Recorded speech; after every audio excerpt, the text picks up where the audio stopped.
রান্না করার সময় দুই শব্দের একটি জিকির মহিলারা করতে পারলে ওই পরিবারের উপর আল্লাহ রাব্বুল আলামিন গায়েবী রিজিক নাজিল করবেন। আমার মা বোনরা যখন রান্না করে তারা যদি দুইটি শব্দের একটি জিকির সব সময় পড়তে পারে রান্না করার সময়, আল্লাহ রাব্বুল আলামিন তার গায়েবী খাজানা থেকে আল্লাহ রাব্বুল আলামিন রিজিকের বরাদ্দ করবেন। আল্লাহর হাবিব সাল্লাল্লাহু আলাইহি ওয়াসাল্লামের হাদিসের মাধ্যমে এই আমলটি অ্যাপ্রুভড এবং আহমদ ইবনে হাম্বল রাহিমাহুল্লাহ তার ঘটনা থেকে এই আমলটি পাওয়া যায়। অনেকে অনেক সময় বলে, হুজুর আপনারা এত রিজিকের ওয়াজ করেন, আপনারা নিজেরাই এই আমল করলে পরে তো আপনাদের রিজিকের অভাব হয় না। দেখেন ভাই, রিজিকের যে ব্যাখ্যা, রিজিকের যে বুঝ, এটা আপনারা বুঝেনি না। রিজিকের সর্বনিম্ন স্তরকে বলা হয় টাকা পয়সাকে রিজিকের সর্বনিম্ন স্তর বলা হয়।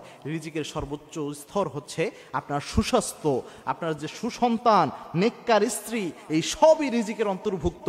আপনি সুস্থ রয়েছেন যে, এটাও একটা রিজিক। সুতরাং শুধু টাকা পয়সাকে রিজিকের স্তর মনে করেন না, বরং money is the lowest stage of risk.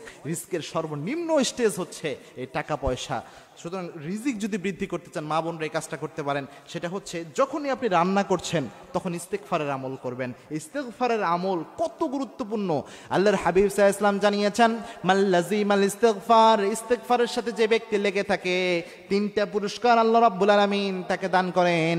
তার মধ্যে একটা পুরস্কার হচ্ছে ওয়ারযুকুহু হাইসু লা ইয়াহতাসিব, এমন জায়গা থেকে আল্লাহ রিজিক দেয় যা সে কল্পনাও করে নাই। কিন্তু রান্না করার সময় কেন ইস্তেগফার করতে হবে, এটা আমাদের চিন্তা আসতে পারে।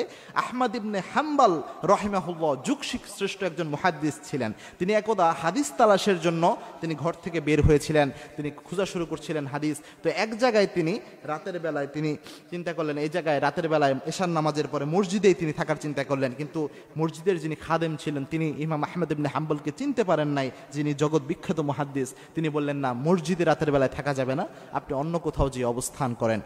ইমাম আহমদ ইবনে হাম্বল তিনি চিন্তা করলেন গভীর রাত কোথায় যে অবস্থান নেওয়া যায়। তিনি লক্ষ্য করলেন একজন যুবক রুটি বিক্রেতা, তিনি রুটি বিক্রি করছেন। ইমাম আহমদ ইবনে হাম্বল চিন্তা করলেন, যাই ওই যুবকের কাছে যে তার চুলার পাশে বসে রাতটা কাটাইয়া দেই। যুবককে বললেন, যুবক ভাই, রাতটা কি আমি তোমার চুলার পাশে বসে কাটাতে পারি কিনা?